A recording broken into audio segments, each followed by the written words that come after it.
Hello，大家好，歡迎大家嚟到收聽第97集嘅米閱讀分享米 The Reader 呢個 podcast。今集呢，我哋會繼續以小見大系列嘅揀嚟分享嘅書呢，係由 Roger Crowley 所寫嘅 Spice， 中文嘅翻譯呢就係香料啦。睇見書名嘅時候呢，我以為呢跟上一本分享嘅唐書啦係好相似啦，會係圍繞住香料，述說佢點樣進入人嘅烹調啊，後嚟呢就為歐洲人所熱愛，然後呢就喺生產運輸香料嘅過程入邊呢，同權力包括各個呢個殖民嘅宗主國啦，同埋奴隸嘅使用之間嘅一種互動啦咁。點知呢，完全期望錯配啊！但係因為咁呢，亦都為我帶嚟咗更大嘅驚喜嘅。呢本書呢，其實呢係以呢個香料作為呢個藥引，引爆出呢就係歐洲人對呢個抵達東印度群島嘅嗰個渴望啊，又因為牽涉龐大嘅利益啦，而呢推動咗歐洲人啟航出征。喺16世紀呢一個堪稱發現嘅世紀呢，由發現仲有香料嘅Moluccas， 即係摩鹿加群島開始呢，向東挺進去到同中國啦、日本接觸，進行商貿嘅。所以呢，讀完呢一本書呢，我就發現副標題呢係對香料呢一個小小嘅物品啦加咗一個非常重要嘅注腳啊。英文嘅副標題呢係The 16th Century's Context That Shaped the Modern World。中文書嘅翻譯呢就係以摩鹿加群島為中心，見證16世紀形塑現代世界的權力地圖。呢一次呢係我第一次讀 Roger Crowley 所寫嘅書啊，我覺得佢呢一個英國歷史學家講故事嘅能力呢好高。喺呢本書入邊呢，佢寫大航海時代，由葡萄牙、西班牙領航啦，去到後嚟英國人想分一杯羹啦，再去到呢就係荷蘭人啦，都係呢希望進入亞洲同中國人貿易等等，當中各個海員嘅經歷啦，皇室同首席領航員之間嘅權力計算啦，探索者同東印度群島島民之間嘅角力啦，葡萄牙人嘗試闖開中國嘅大門啦，白銀點樣成為貨幣，喺各個商人之間呢度流轉等等，呢啲故事呢，通通都寫得非常之精彩啊！我呢就覺得自己好似置身喺入邊啦，一齊經歷咁。尤其呢係當佢提到一啲呢我自己親身有遊歷過嘅地帶，包括呢海峽啊嗰啲呢，我就更加投入啦。呢本書呢，我會分2集分享嘅。今一集即係第一集啦，就會描繪出咧成條由追尋香料同埋貿易嘅野心推動咧而殺出嘅嗰條路啦。喺歷史上其實係點樣走過嚟嘅咧？咁第2集下一集咧，我就會集中分享咧西班牙同葡萄牙之間嘅拉扯，帶啲又愛又恨嘅奇怪關係啦。因為咧我而家係居住喺西班牙啦，對西葡兩國之間嘅關係咧都有啲觀察。咁亦都適逢咧，我最近咧就會過境去呢個葡萄牙啦，所以咧就可以分享一下咧遊海事博物館嘅嗰個感受啦。呢2集入面咧，我應該會將其中一集咧轉為訂閱戶專享嘅，記得撳 Support the Show 訂閱支持啦，咁你就可以無限制咁樣去收聽所有嘅集數啦，亦都係對我阿米嘅支持同埋肯定。喺呢一度，我先道感謝。開始講香料呢本書啦，咁當然就要講下香料呢一個主角啦。其實佢係又唔係主角，因為呢，佢只係藥引嘅啫，引爆咗嗰個炸彈之後呢，就冇佢嘅事噶啦。至少呢，呢個係我嘅感受同埋我嘅形容啦。而家就聽下書入邊呢，作者點樣講啦。是香料的誘惑扳動歷史的第一顆齒輪。香料是第一種銷售全球的商品，也是很理想的一種貿易目標。乾燥的香料堆放進長途航行的船艙中，有幾種特性：重量輕、附加價值高，也不是那麼容易腐敗。有利可圖說的就是香料。1515年，一批貨只要拍入里斯本，投資報酬率是700%。現代世界中，香料的生產本身也已經全球化，丁香與玉豆蔻的栽種不再會因演化生物學上的機緣巧合而局限於馬來群島的幾個火山小島上。這兩種香料如今都已廣泛存在於印尼各地，乃至於其他國家的種植園裏。自哥倫布與麥哲倫這兩次大交換以來，熱帶各國就都已經目睹植物的擴散。今日印度與瓜地馬拉的玉豆蔻產量都已經超越印尼。斯里蘭卡、馬達加斯加、坦桑尼亞、越南與中國也都在生產一些廚房架上常見的香料，為人類的日常飲食增添滋味。香料在現代人的心目中早已顯得無足輕重，前人竟會把這類東西看得如此之重，21世紀的我們着實不懂。加斯帕達克魯茲在當時覺得香料是非必要的奢侈品。胡椒與象牙是葡萄牙人貿易主力，但沒人會因為缺這些東西就活不下去。真要說香料為人類做了什麼，應該是他們鼓舞了人類，將自己拖出在饑荒與瘟疫的夾擊下，生活更為匱乏的中世紀。香料讓人類拜見生活變好的模樣。呢度講嘅而喺呢個 Moluccas 群島揾到嘅呢，係指豆蔻，亦即係 cardamom 啊，玉豆蔻 nutmeg， 同埋呢丁香 clove 嘅。書入邊呢係咁樣形容葡萄牙人喺1515年啊，喺香料群島，亦即係呢摩鹿加群島啦，表現出嚟嘅興奮態度啊。當然最重要的是他們注意到群島的貿易網絡以及香料生產與成本的細節。葡萄牙人像劉姥姥進了大觀園，見識並描述玉豆蔻與豆蔻皮的栽種。樹株近似於月桂樹，只是果實換成了玉豆蔻。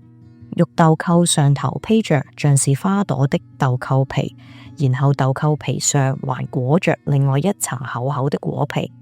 1英擔的豆蔻皮在此地的價值約當7英擔的玉豆蔻。玉豆蔻是一種類似蜜桃或杏桃的水果，成熟時會裂開，其外層的果肉會掉落，內裏的部分會變紅，而這變紅的地方就是玉豆蔻外面的豆蔻皮。當地人會將之採摘後曬乾。玉豆蔻終年都會成熟，採摘則是逐月為之。跟住嗰幾頁呢，佢就又繼續講丁香，亦即係 clove 嘅故事嘅。大概就係咁樣啦。葡萄牙人呢喺呢一個16世紀初呢，已經開始呢係跟印尼啊呢一堆嘅群島呢就去貿易噶啦。而佢哋走嘅路線呢，係由葡萄牙出發啦，繞過非洲嘅好望角，繼而呢係經過呢個印度洋啦，抵達呢個東印度群島。咁亦即係換句話說呢，呢個葡萄牙人呢係向東行嘅，而同為呢個葡萄牙人嘅麥哲倫呢，可能因為自己喺葡萄牙嘅仕途失利啦，加上呢佢同見識過東方嘅朋友呢長期有呢個書信往來啊，就燃起咗呢佢對 Moluccas 群島嘅熱情。而佢做完功課之後呢，就堅信有一條向西行嘅路呢係可以抵達呢個群島嘅。所以呢，佢就離開咗失意嘅即係葡萄牙啦，就向西班牙嘅呢個 Carlos the First， 亦即係咧呢個查理五世啊，當時咧統領咗龐大帝國嘅呢一個皇帝咧，向佢獻上呢一個向西行嘅冒險計劃啦。其實點解要向西行呢？點解唔行呢？葡萄牙已經揾到嘅東進路線呢？咁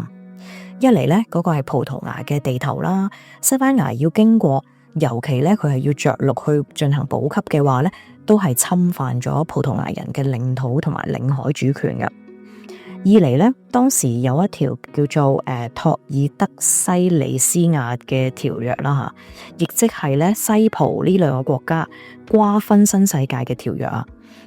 咁如果西班牙而家唔行葡萄牙嗰一條東線，佢自己揾到一條西線，咁自己去到香料群島嘅話呢，咁就有望可以再畫呢一條分界線，將部分香料嘅利益呢就歸去西班牙啦。咁當然領土同埋領土上面嘅臣民呢都一樣啦。咁啱呢，就係當時咧查理五世啊，佢統治嗰個即地段呢，其實係好廣闊嘅。咁呢一次海上出征呢，就會有機會令佢更加權傾天下啦，領土呢就更加擴張，可以去到咧東印度群島嗰邊。咁咧呢個計劃咧都幾合佢口味，所以咧事就咁樣成啦。佢咧就拍板咧，俾呢個麥哲倫咧出征往西行，前往咧呢個摩洛哥啦。我哋望一望咧而家嘅地圖啦，就可以發現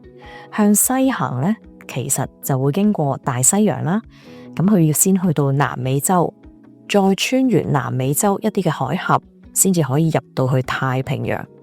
然後咧就要喺浩瀚無邊嘅海洋上面咧航行好多個月，先至會再見到印尼、馬來西亞呢一啲嘅群島啊。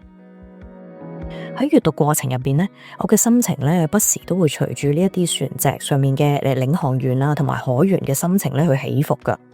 譬如話咧，由大西洋入到去而家智利嗰個位置啦，就稱為呢個麥哲倫海峽嗰個地方咧，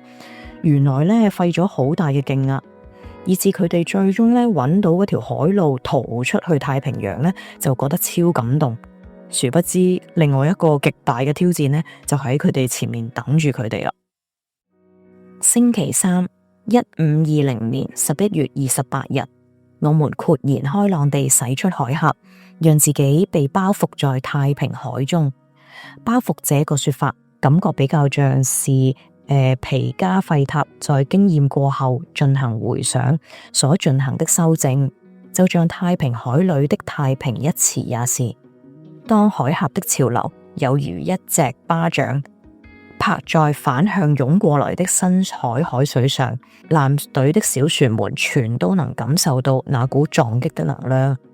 船隊舉行了一場精心排練的典禮，其次被降下來，眾人唱起了謝主詞，慶祝的禮炮響起，所有人都覺得很幸運可以恭逢其盛，畢竟他們來到前人無一來過的境地。我們興高采烈地往前駛去，麥哲倫激動落淚，馬弗拉回過頭，眼看着海峽在霧裏頭漸漸消失了身影，揮別海峽，出海不過3里格的距離，已見不到海峽的入口，就像是其血盆大口放他們一條生路，然後又敵地緊閉。我呢就不禁諗起自己7至8年前左右啦，就去咗呢個智利 Patagonia 嘅國家公園健行嘅旅程啊。咁嗰個旅程呢，尾二嗰日呢，我同朋友呢係去咗 Buenos Arenas 呢一個小鎮嘅，參加咗一次出海睇企鵝嘅團啦。嗰時呢係有經過麥哲倫海峽噶，我呢係得個知字啦，就冇概念嘅，即係我淨係知道有麥哲倫海峽呢個好出名嘅海峽啦。但係咧就冇概念，而我好記得自己咧當時係感受到，即係喺船上面感受到咧係好大風，好大風嘅。咁後嚟咧落船之後，我哋去咗睇企鵝啦，咁亦都係咧覺得好大風啦，仲專登影咗啲相咧去睇到點樣吹到人都癲咁樣。而我哋咧健行入邊，即係喺 Patagonia 公園入邊咧健行咧，有一日咧都係遇到咁樣嘅10級颱風咧，人咧就好似就嚟要被吹起嘅，其實有少少嚇親我哋嘅。而家咧配合住書入面所講，經過嗰個海峽，終於咧係抵達比較平靜嘅太平洋咧，我就想象到咧嗰一種咧遇住呢個非常之頑劣嘅天氣啦，但係至少有一啲希望可以喘一下口氣嘅心情啊。但係事實上咧，我哋都知道太平洋嘅航行咧，其實並唔一定咧係太平，亦都唔一定咧係順風順水嘅，都幾睇彩數同埋當時咧嘅風勢嘅。麥哲倫呢一行咧就都幾有運氣啦，但係其實咧都充滿住挑戰噶。這片海洋的規模大到人心思無法理清個概念，只能任自己陷於震驚與困惑之中。我們在這3個月又20天當中，在那段開放的太平海上，大約航行了4000里架。海如其名，乃而真的是風平浪靜。要知道這麼長的一段時間，我們竟然沒有為任何暴風雨所波及。什麼叫做英雄無用武之地？水手們算是體會到了。皮加費塔每天在那兒釣魚觀星，我們望見一道十字架上有5顆極亮的明星，就掛在正西方。再不就是向活下來的那名帕塔哥尼亞人討教，不斷擴大其俗語的詞彙表。係啊，喺呢一度咧，佢哋都有提及咧，其實佢哋咧捉咗啦，唔知可唔可以叫捉咗啦，就係咧帕塔哥尼亞人嘅。咁我記得我喺嗰個即係搭船嘅嗰個經歷咧，我都記得有睇過一個展覽啦，咁都有提到咧，佢哋係有捉到呢一啲嘅帕塔哥尼亞人嘅。雖然咧唔知道咧，佢哋喺船上係咪真係有被呢個西班牙人或者即係葡萄牙人咧所奴役啦？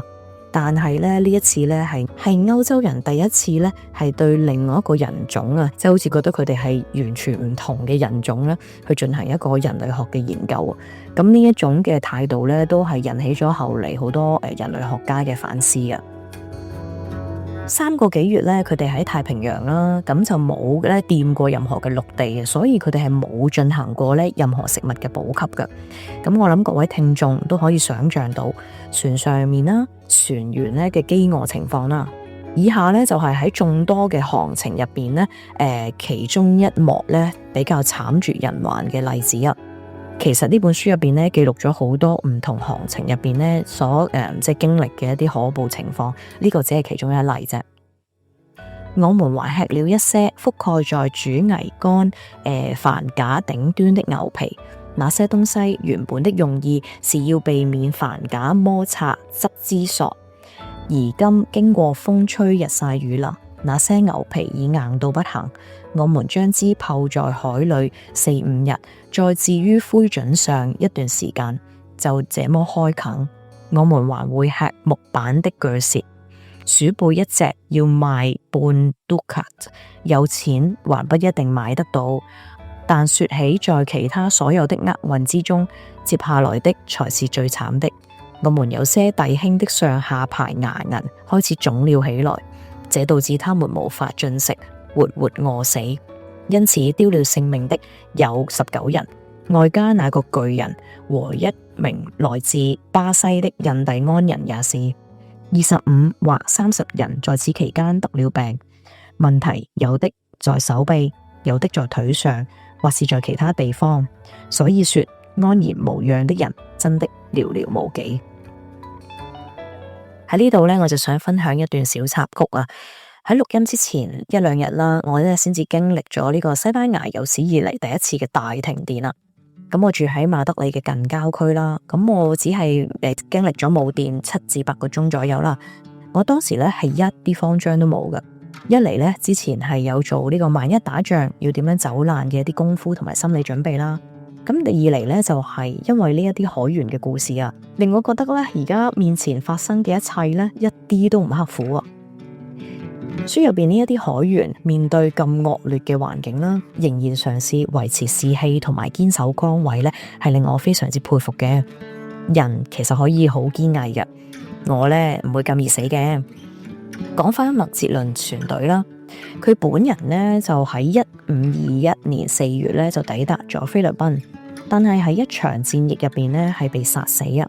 而佢嘅船隊以呢個 Elcano 為首啦，就繼續航行啦，翻去西班牙。喺1522年呢，就翻去出航嘅鎮呢，就叫做 Barrameda， 正式完成環繞地球1周嘅航行。佢哋呢係265人出發，最終只有18個人翻嚟，用咗1082日。喺麥哲倫同埋 Elcano 嘅航程之後呢，其實另外呢仲有5次嘅由西班牙出發向西航行抵達香料群島嘅嘗試，全部呢都係以失敗同埋充滿苦難嘅形式告終。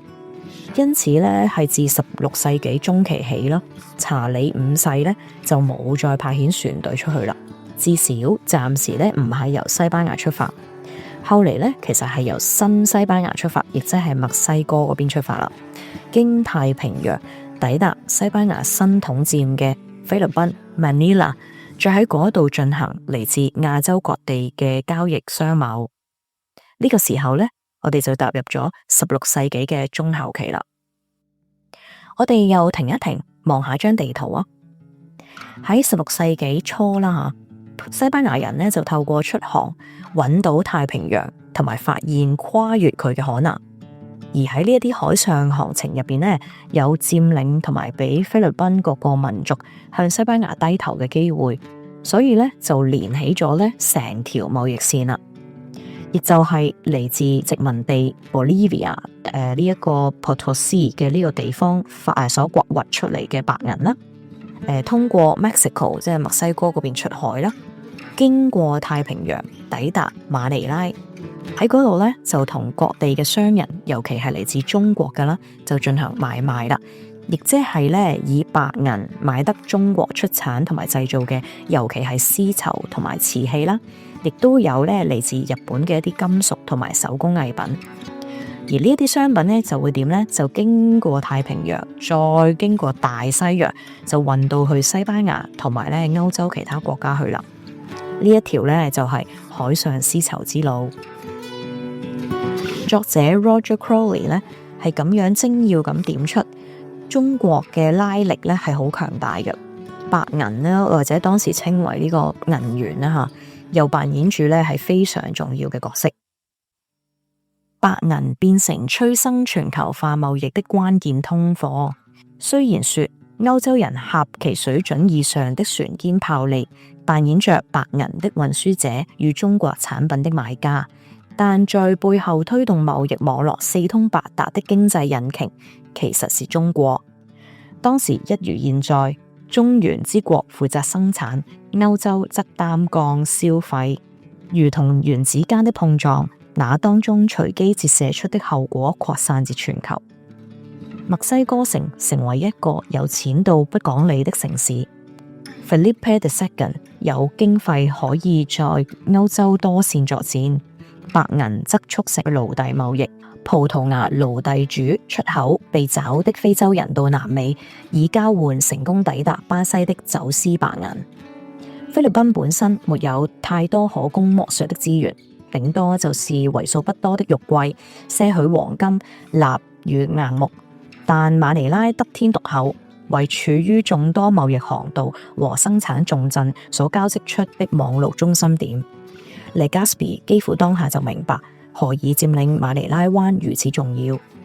菲律賓聚落唯一的功能就是作為貿易的集散地、商品的旋轉台。上頭的商品可以來自中國與日本，來自葡屬澳門，來自 Moluccas 群島、爪哇與蘇門答臘，來自馬六甲、暹羅與柬埔寨。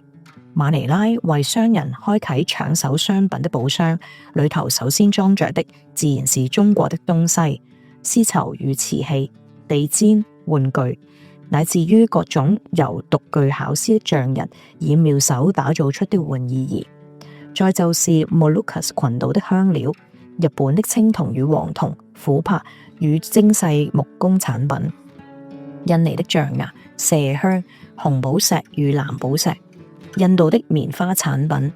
以及婆羅洲的樟腦，這些產品全都會以白銀交易。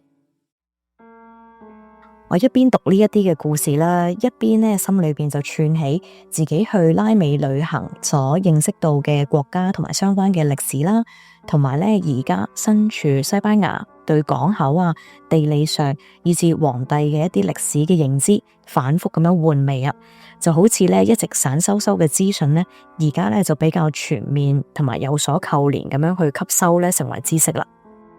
雖然咧我就唔係住喺葡萄牙啦，咁我亦都唔係澳門人嘅，但係咧身為呢個香港人咧，澳門咧就喺我哋旁邊，咁我哋以前喺香港就成日咧都過大海咧去玩嘅地方，以至於而家咧佢嘅宗主國葡萄牙咧又喺我西班牙隔籬，咁亦都因為有朋友咧喺里斯本啦，所以我都算係咧會不時咧過境咧就去玩同埋相聚嘅。所以呢一本書呢，提到葡國同埋呢個澳門嘅部分呢，都係好吸引我嘅。整體嚟講呢，Roger Crowley 所寫嘅《香料》呢本書呢，都係精彩好讀嘅。我唔止一次分享過呢，嚟歐洲生活之後，其中一個閱讀嘅方向呢，就係認識多啲歐洲嘅歷史同埋文化。呢一本書呢，除咗講到西葡關係之外呢，仲有英國人點樣插一把腳啦，嘗試向北取道呢，去到香料群島，又有後嚟成立於1602年嘅荷蘭東印度公司加入呢一個市場嘅競爭啦。呢一啲做法呢，都反映同埋奠定咗歐洲人對世界嘅探索，繼而呢就統佔同埋奪取資源嘅呢種格局。呢個就係副標題話呢，見證16世紀形塑現代世界的權力地圖嘅意思啦。雖然書嘅結尾呢，我就略嫌呢係埋得有啲倉促啦，咁但係呢一本書呢，都係值得推介嘅好書嚟嘅。好啦，今集關於香料嘅故事呢，就嚟到呢度啦。其實呢，佢係以香料為起點，述說呢個大航海時代啦，16世紀大發現博通全球貿易嘅故事。